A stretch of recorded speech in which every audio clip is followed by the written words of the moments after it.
The road trip continues on as the Carolina Hurricanes head down to Southern California on Thursday night to do some duck hunting against the Anaheim Ducks.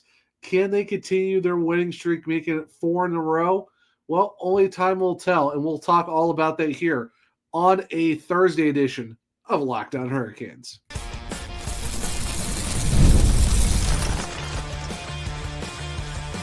Your Locked On Hurricanes, your daily podcast on the Carolina Hurricanes, part of the Locked On Podcast Network, your team every day.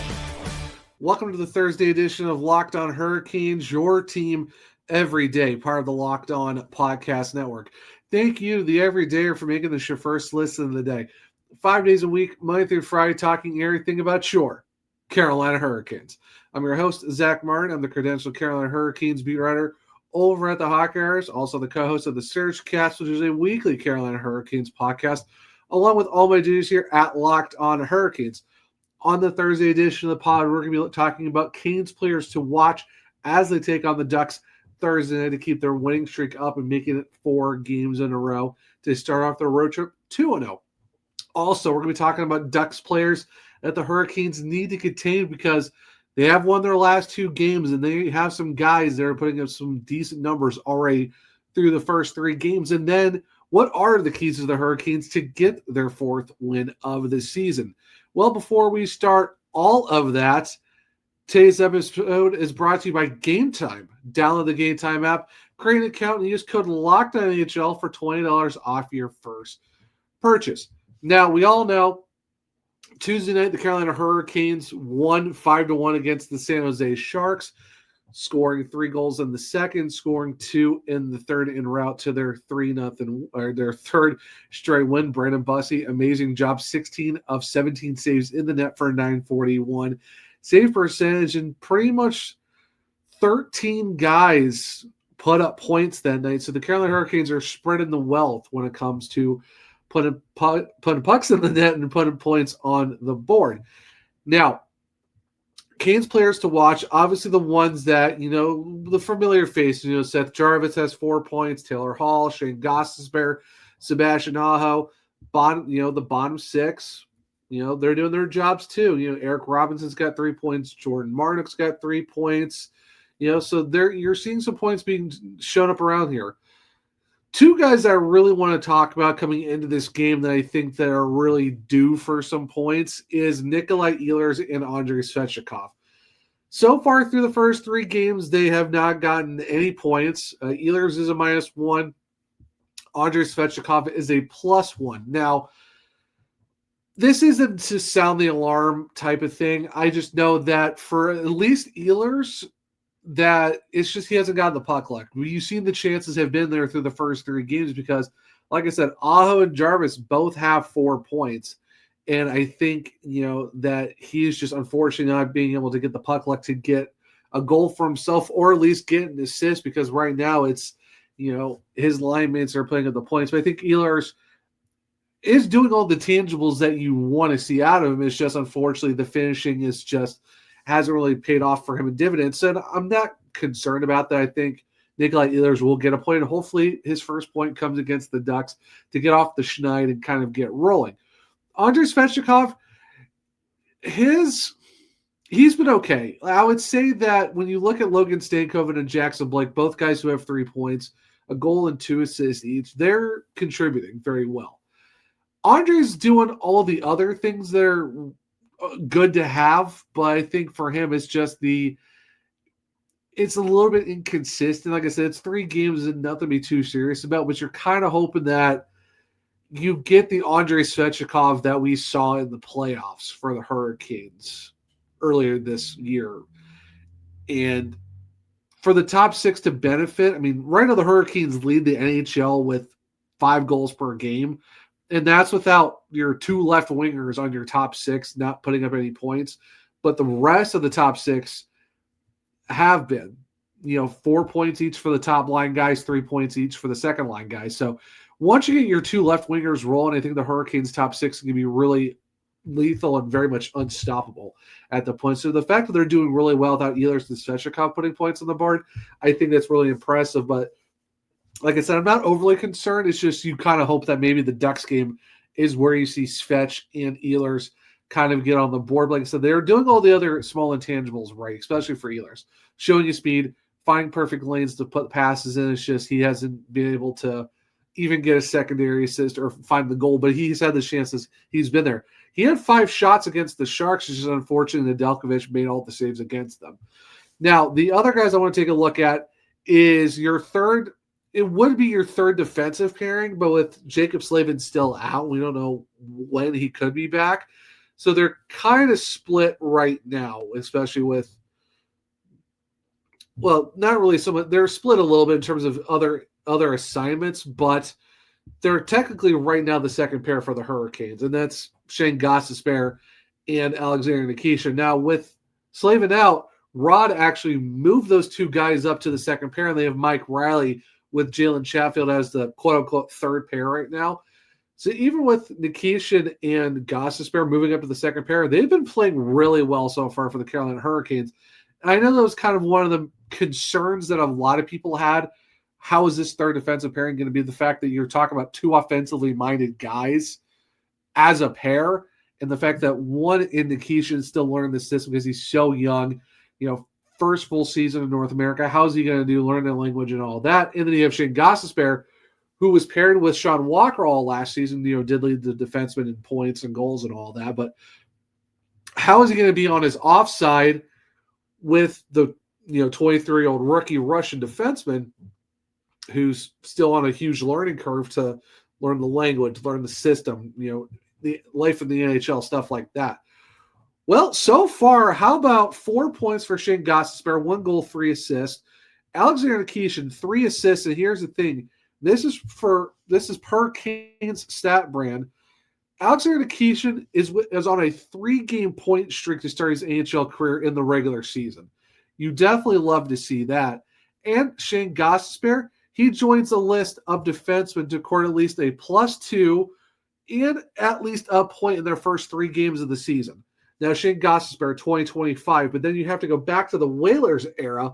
Charlie Huddy, 1984, and Mark Howe of 1983, and that's also provided by Canes Stat Brand. Great follow on X or Instagram if you're on there.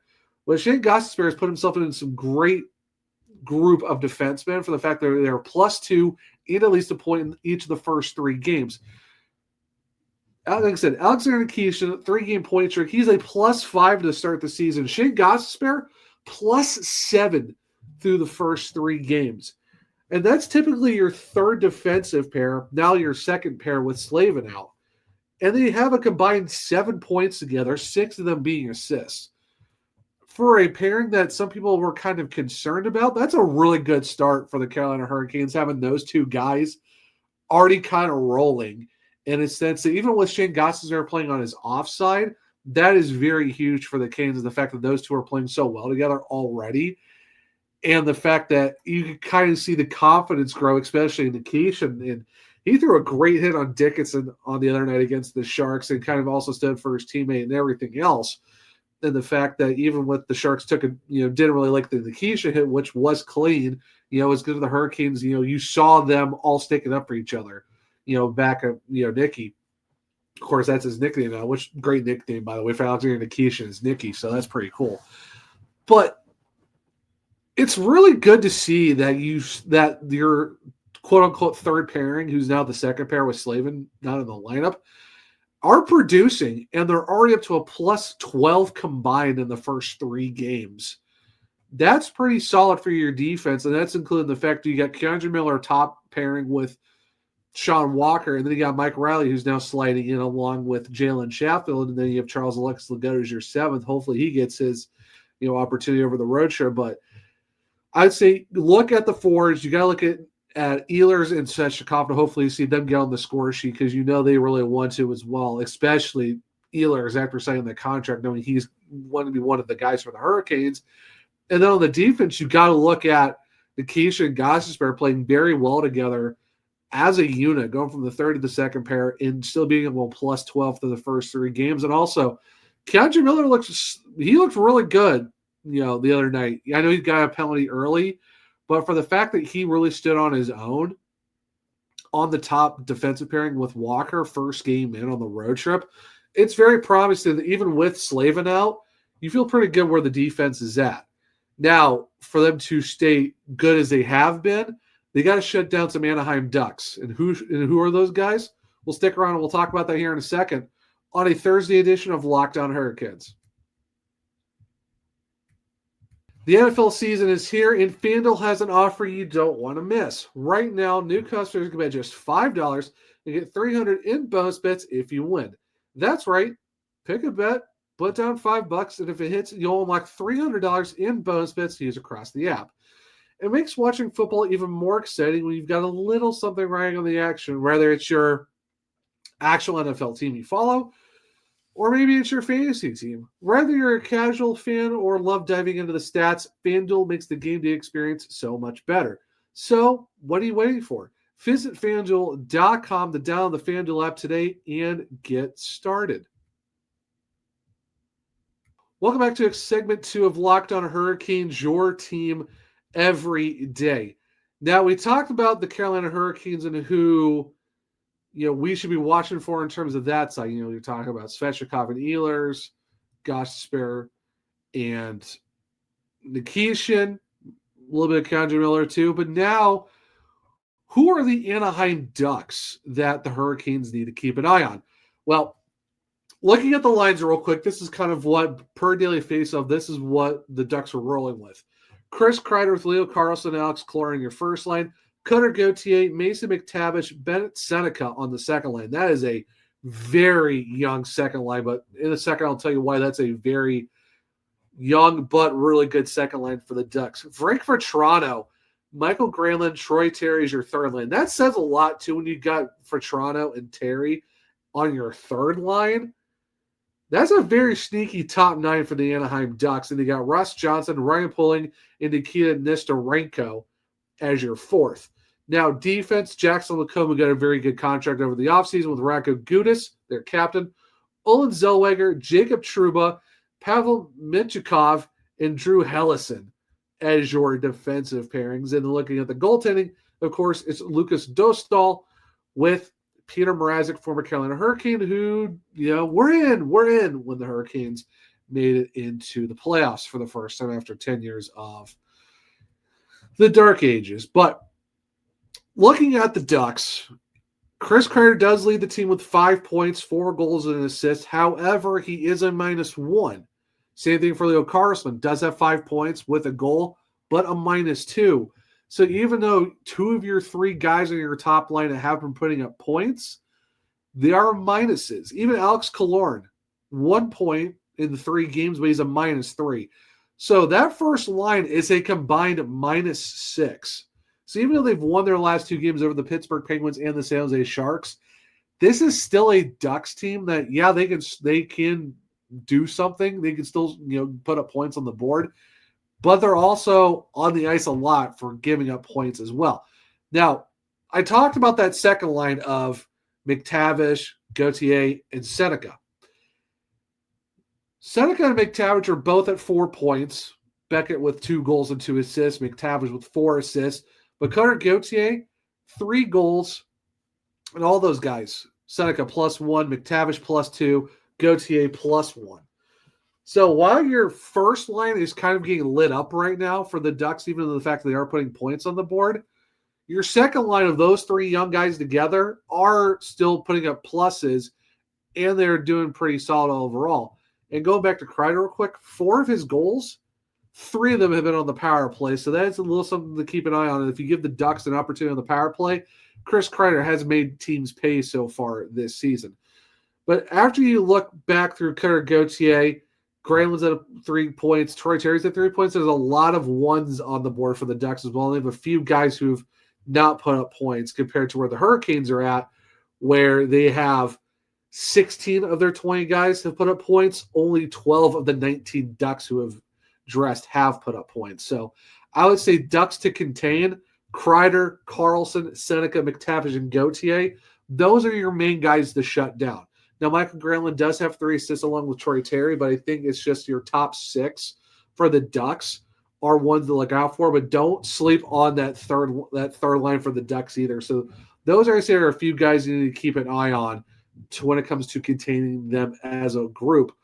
But other than that, when you look at where they're at as a team, the Ducks do score 4 points a game, which is fourth in the NHL, but they also give up 4 goals a game, which is 27. So there is that weird middle ground where the Ducks are a very good scoring team when they're putting up 4 a game, but they also give up 4 a game as well, compared to the Hurricanes, where they lead the NHL with 5 goals a game, and they're 6th in the league in goals allowed at 2.33. So this will be a very interesting chess match between these two teams, of where the Ducks will give up a lot of goals, where the Hurricanes score a lot, but the Hurricanes are a team that have been shutting down a lot of their opponents very early on. Yes, the first couple games they gave up 3 goals each, but they only gave up 1 against the Sharks. Now, in my opinion, I think the Ducks are on the more up-and-coming path than the Sharks are, and I think the Ducks could be a team that, if they kind of figure out some of their top line from not getting scored on a lot, if they can figure out a couple other things as well. Do I think they're going to make the playoffs? They could make it probably close, but I think they're on a better trajectory where the Sharks are at right now. So I would say, just like the San Jose game, you don't want to look past this Ducks game to look at the LA Kings that are on Saturday. That's the crazy part, is the fact you go from Northern California to Southern California. You get all 3 California teams done 1, 2, 3. Tuesday, Thursday, Saturday. That is a lot of hockey in a 3-game stretch. The fact you have every other day is a day off through the California portion of the trip before you go to Vegas, Colorado, Dallas, and all that stuff. And like I said, you guys heard me say it a lot. In this NHL that is now, anyone can beat anyone. The Hurricanes last year, yeah, they split the season series with the Ducks. They beat them later in the season 5-2, but they lost to the same Ducks team last year, minus some new faces that they've gotten recently, on the Eric Staal jersey retirement in 3-2 in overtime. And I think this is where, if you're Rod Brind'Amour and the Hurricanes, you want to change that narrative, where you should beat teams that you should beat the teams that you need to beat. No disrespect to the Ducks. Same thing with the Sharks. These teams, everyone could beat anyone in this league. We all know that now.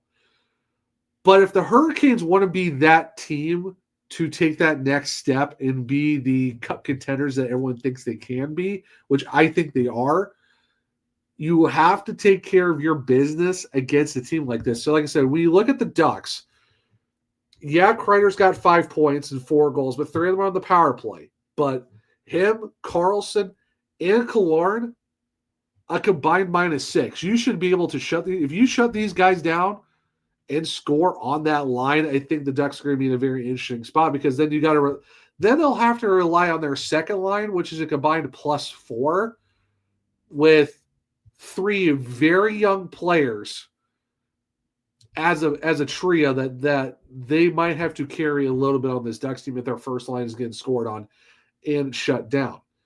And their defense is okay, but can they figure that out as well? And right now, in terms of what you're looking at their defense, I mean, you look at Drew Hellison -1. You look at Rakagutis -2, Zellweger -2, Menchikov -1. Trouba isn't even, surprisingly enough, but then you also have Jackson Lacombe is the only +1 of the group for the defense. So, like I said, if the Hurricanes can if they can shut down the offense, the forwards, especially that first line, and they kind of get to the defense that right now has a lot of minuses across the board, I think they're in a good spot. And looking at the goaltending quick before we go to the keys of the game, right now, even while Lucas Dolstall is 1-1, he has a 308 goals against and an 893 save percentage. Pierre Mrazek in his 1 start did get the win. Here's the crazy part, though. 602 goals against and a 739 save percentage. Like I said, we'll talk about it in segment 3 of the keys of the game, but that's going to be a very big thing for the Hurricanes. If you can shut down the top guys for the Ducks and do what you need to do against the goalies, whoever it is in this game, this could be a good possibility of the Hurricanes going forward out of the start of the season. And what are those keys of the game? We'll stick around and we'll talk about it here in a second on a Thursday edition of Locked On Hurricanes. Hockey season is officially here, and nothing beats being in the arena for those opening games. But let's be real. Getting tickets can be a total headache between waiting in queues, surprise fees, and the price that jump right before checkout. It's easy to get frustrated when all you want to do is cheer on your team. That's where Game Time comes in, the app that gives fans the advantage. It's your ultimate life hack for scoring amazing NHL tickets fast, easy, and stress-free. Their zone deals are a game changer. You can pick the section, Game Time picks your seats, and you save big. You can even find NHL tickets for under $25. So take the guesswork out of buying NHL tickets with Game Time. Download the Game Time app, create an account, use code LOCKEDONNHL for $20 off your first purchase. Terms apply. That's code LOCKEDONNHL for $20 off. Swipe, tap, ticket, go. Welcome back to segment 3 of Locked On Hurricanes, your team every day. So we talked about the Canes players to watch, the Ducks to continue, but now what are the keys to the game? Now, you kind of heard me talk about it a little bit. Goals for, goals against. Hurricanes score 5 game first in the NHL. Ducks fourth, 4 goals a game. Of course, the goals against 2-3-3, 6 for the Hurricanes, 4 for the Ducks, 27th in the league. But I think this first key is going to be the big component to how this game is going to go. Remember how I said in segment 2 that you look at Chris Kreider's 3 of his 4 goals are on the power play? Well, the Ducks right now, second in the NHL on the power play at 36.4%. However, after the Hurricanes went 5 for 5 against the Sharks on Tuesday night, now their penalty kill jumped 10%, and they are now 9th in the league at 90%.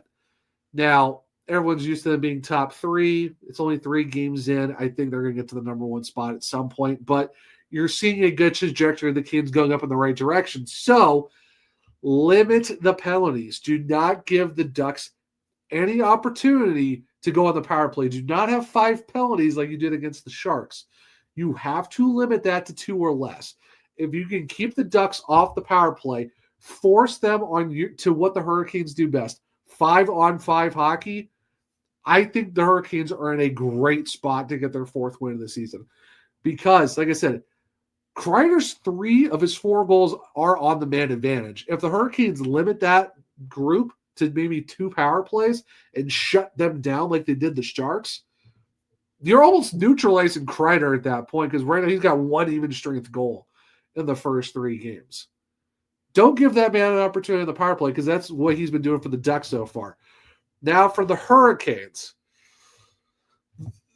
I'll say this. The Ducks are 25th on the penalty kill at 71.4%. So you would think that's good for the Hurricanes to be able to take advantage of that when you look at the Ducks being at 71.4% on the penalty kill. However, the Hurricanes have only had 1 power play goal in the first 3 games. They are currently at 9.1%. Yes, 9. A single digit before the point. 9.1% on the penalty on the power play. 27th in the league. I'll say this, not a great start for the power play. Yes, it's 3 games in. Hopefully it kind of changes the mojo a little bit. But you cannot always rely on your 5-on-5 to do the job for you. If you get multiple power plays, like they got 3 against the Sharks, you should take advantage of the man advantage. Like I said, it's early on. However, you cannot be 9.1% when you have a top group like Ehlers, Aho, Jarvis, Svechnikov, and Gostisbehere. That group should be rolling. Yes, some guys are scoring. Two of those 5 guys haven't scored a point yet, but you'd have to think at some point they're due for one. Now, the second group, that's the group that's got the power play goal, thanks to Andrei Miller with Stankoven, Hall, Blake, Miller, Walker. You can't rely on your second power play to score the goals for you as well. I mean, it's good that they got one, but something's got to give for on the power play. Yes, like I said, it's early. Hopefully it changes right now. But if the Ducks and the Sharks games are the place to kind of get that rolling, this is where it needs to be. So it's kind of still it's kind of like a 0.1B to the 1A point of limit the penalties, get special teams to your advantage, but you also got to be very aggressive on the power play. You got to get a man advantage goal. You really need to. You cannot sit there and not get a power play goal. You definitely need that more than anything else. So if you're the Carolina Hurricanes, limit the Ducks to maybe 2 power plays or less.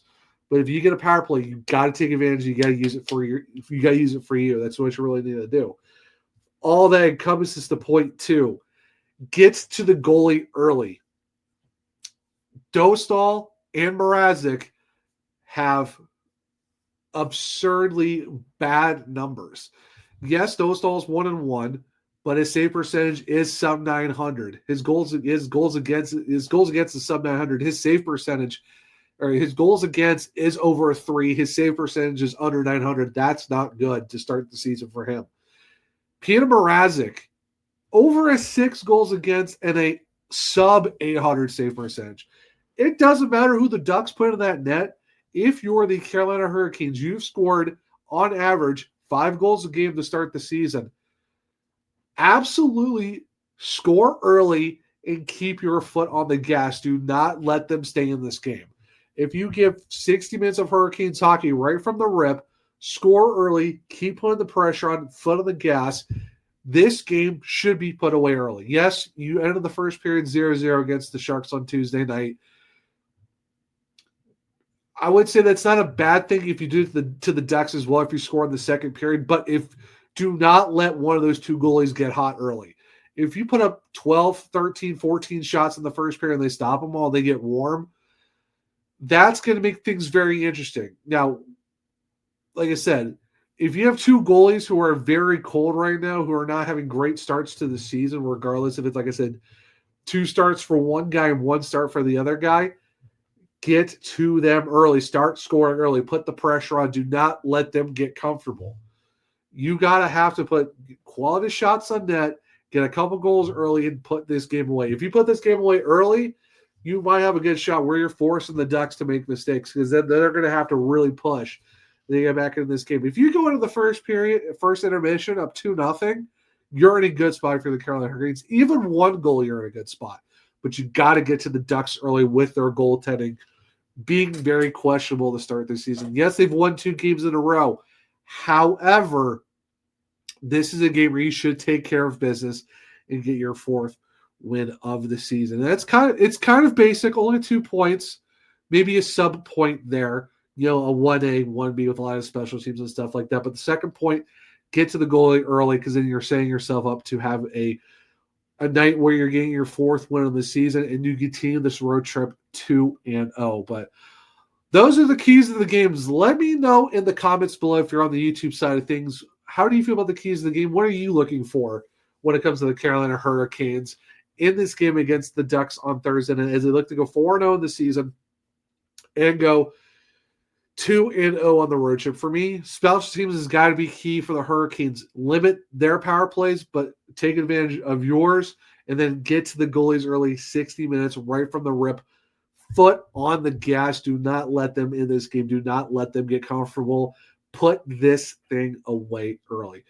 It should be interesting on Thursday night as another Canes After Dark with a 10 p.m. start time on FanDuel Sports South and 99.9 The Fan, as always, with Mike and Tripp on the call. But until we talk about the game afterwards, this will be the Thursday edition of Locked On Hurricanes. Thank you for making the first listen of the day. Your second Locked On NHL game night. Every night until a Stanley Cup champion is crowned. Get local analysis on a national scale. Find NHL Game Night on Locked On NHL on YouTube, or wherever you listen to the podcast. If you want to keep up with me, I'm at One True Zach on X. The podcast is L_Hurricanes. I'm also on Blue Sky, the Zachary Martin, where if you click the link trees in my bios, you can find all my written content at thehockeywriters.com. I've been putting out a lot of stuff recently, so make sure you go check those out at thehockeywriters.com. If you want to check out other podcasts, it's the Surgecast on podcast platforms and on YouTube. For Locked On Hurricanes, we're on Spotify, Google, Apple, iHeartRadio, wherever you listen to your podcast. Make sure you leave a 5-star rating and review, because I might just read it on the show.